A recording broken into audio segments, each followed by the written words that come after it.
Welcome to Fireside Chat. My name is Sai. Healthcare FSA versus HSA. Which one do we use to invest to achieve financial independence?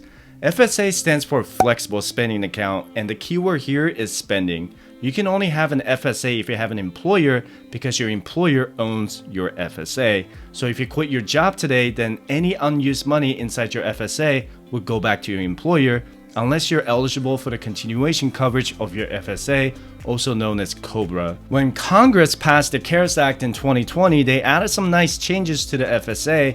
You can now use FSA to purchase over-the-counter medications. Before the CARES Act, you had to get a prescription from your doctor's office for the medication to use the FSA. This new rule is permanent under the CARES Act and not just during the period of the COVID-19 pandemic. You can go to the local drugstore to purchase and restock your medicine and personal care items with your FSA funds. What's another nice thing about the FSA is that you don't have to have money in your FSA to make a qualified medical expense. So for example, if you know that you're quitting your job next month, but you haven't told your employer yet, okay, this is a shitty thing to do, but you can actually use up all of the money in your FSA before you finish your contribution. For example, let's say you get paid bi-weekly and you contribute $100 every 2 weeks into your FSA. By the end of March, you should have $700 saved in your FSA. Let's say you have an out-of-pocket medical expense at $2,000. You can actually get that $1,300 in difference reimbursed by your FSA, even though you only contributed $700 in 3 months so far. So in April, you decide to quit your job, you won't have to pay back that $1,300 to your employer, and it won't even count as a taxable income. Your employer will end up eating that cost of $1,300. If you work for a company with hundreds of employees, chances are your employer would offset that cost from the unused FSA funds other employees forfeited when they quit their jobs. Because take a look at this article, workers lose $3 billion a year in FSA contributions to their employers. The Employee Benefit Research Institute found that employees on average will lose between $339 and $408 every year for not using all of their FSA money by the spending deadline. So I wouldn't feel so bad because all of that unused money would go right back to your employer, and I will link this article in the description below. You can use your healthcare FSA to pay for eligible medical expenses, deductibles, copays, over-the-counter medications, prescription medications, and personal care items. For the calendar year 2022, you can contribute up to $2,850 to your healthcare FSA. Keep in mind that I'm only talking about the healthcare FSA. There are other types of FSAs like dependent care FSA and adoption FSA, but in this video, I'm only going to focus on the healthcare one. Whatever you contribute to your FSA will be deducted from your paychecks. Your FSA contributions are in pre-tax dollars, so there won't be any income taxes or Social Security or Medicare deducted from the FSA contribution. However, your FSA contributions are not to be taken as a tax deduction. You cannot claim a tax deduction for your FSA contributions because the money was not taxed in the first place. So if your annual gross income is $70,000 a year and you contribute $2,850 to your FSA, your gross income would be about $67,150. You're only taxed for the $67,150. So now the disadvantage of having an FSA is it comes with a use or lose scenario at the end of the year. For the calendar year 2022, the IRS will allow your employer to roll over up to $570 into the following calendar year. However, this is completely up to the employer, so make sure to contact your HR department to find out if your employer offers the FSA rollover. If not, you need to make sure you don't over-contribute to your FSA where you end up losing the money. Also, keep in mind that the carryover limit is only for the healthcare FSA and it does not apply to the dependent care FSA. The other question I always get as a financial coach is if you can contribute to both FSA and HSA or this health savings account. The general answer is no. You cannot contribute to a healthcare FSA and HSA in the same year. If you're married, your spouse cannot have a separate healthcare FSA. However, you can contribute to the HSA and the limited purpose healthcare FSA in the same year. The limited purpose healthcare FSA will allow you to pay for out-of-pocket dental and vision expenses only. you'll have the same contribution amount of $2,850 for the calendar year 2022. You're eligible to pay for deductibles and co-pays for vision expenses like vision exams, LASIK surgery, contact lenses, and eyeglasses. You're also eligible to pay for deductibles and co-pays for dental expenses like cleanings, x-rays, fillings, and crowns. Your employer should give you a debit card for your FSA to make direct purchases. You can also get reimbursed by submitting your receipts and then getting a check or direct deposit from your FSA. So the bottom line is, if you use your or your spouse's healthcare FSA to reimburse yourself for medical expenses, then you're disqualified from contributing to an HSA. However, you can contribute to HSA, limited purpose FSA, and dependent care FSA at the same time. So now let's go over the HSA. Having both limited purpose FSA and the HSA can significantly lower your taxable income.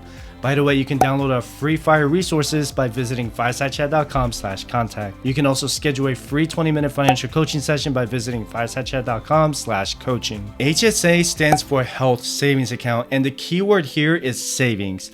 Unlike the FSA, you are the owner of the HSA, and HSA is an important part of our FIRE journey because we treat it like a retirement account.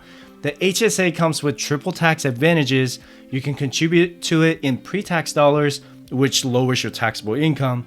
You can invest what you put in the HSA into an index fund, and the interest and earnings will grow tax-free. You can withdraw from your HSA tax-free as long as you use it for medical expenses.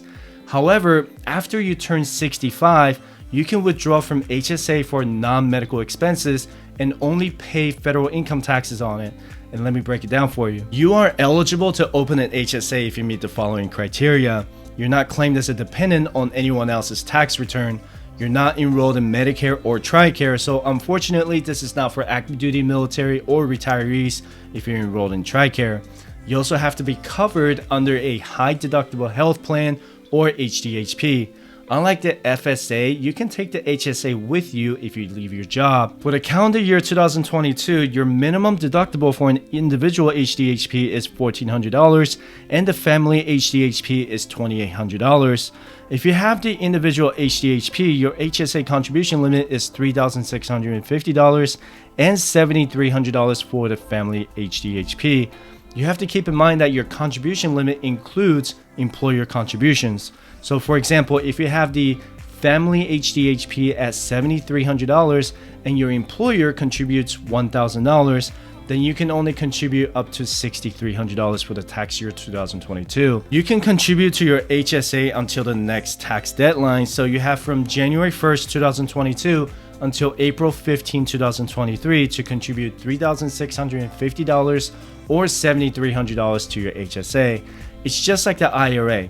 Unlike the FSA, you can roll over your unused HSA funds every year without any limitations or restrictions. Now here comes the fun part about investing in your HSA. You probably didn't know that you can invest in your HSA, right? I'm going to use United Healthcare HDHP as an example, and this video is not sponsored by United Healthcare. I've used them for almost 6 years now and I haven't had any issues with them. So just like the FSA, my HSA comes with a debit card for direct payments for medical expenses. Because my wife has her own HSA with her employer, she's also contributing up to $3,650 to her HSA, and I'm contributing $3,650 to my HSA, which is a total of $7,300. I don't know how much her employer contributes, but my employer contributes $1,500 to my HSA in the year 2022. I contacted my HR to have $100 deducted from my paycheck every 2 weeks, and that went directly to my HSA with Optum Bank, and this is all FDIC insured as well. So $100 every 2 weeks would put me around $2,500 or $2,600 this calendar year. When my employer contributes that $1,500, I'll need to adjust my contribution so that it doesn't go over the contribution limit. Once I reach $2,000 in balance, then I can start investing my HSA into a mutual fund. Every HSA bank should have a list of investment options for you, and Optum Bank comes with a nice variety of mutual funds from the small cap, medium cap, large cap, and other index funds. It has my favorite Vanguard S&P 500 index fund, ticker symbol VFIAX. The expense ratio is at 0.04%, and this is the same index fund I have in my Roth IRA. This is the only index fund I will invest in my HSA. The projected growth for our HSA is going to be tremendous. Let's assume that it's going to grow on a 10% average annual return. In 20 years, our HSA should be around $460,000. Keep in mind that this is all tax-free growth in my HSA investment accounts, and our HSA is number 2 on our investment priority list. And let me show you how we plan to withdraw from our HSA tax-free. And like I said earlier, before age 65, you can only use your HSA for qualified medical expenses, or we will get a hefty fine of 20% withdrawal penalty. So what we do is we keep every medical, dental, and vision receipt in our folder because these receipts are going to be used when we're in early retirement. We also designated 2 specific credit cards and savings account for medical expenses. Using these specific credit cards will help us keep track of our medical, dental, and vision expenses. We also have separate savings account for medical deductibles and copays. And next year, it might be smart for us to open a limited purpose healthcare FSA. So that's something that my wife and I will have to discuss for the next calendar year. So let's say I need to pick up prescription medication today that will cost me $100. I will use my designated credit card to purchase my medication. Then I will use our separate savings account to pay off the credit card. Then I will scan the receipt into our HSA folder on our computer. Fast forward to the year 2042 when we're retired, then we'll use the receipt to request a reimbursement from our HSA. There is no time limit to reimburse myself for qualified medical expenses that I paid out of pocket, which means I can keep HSA growing in the mutual fund until we decide to retire early.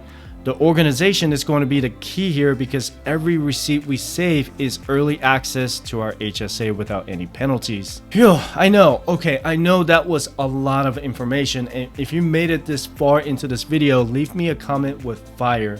So in order to find out if you're eligible for FSA or HSA, you need to ask the following questions.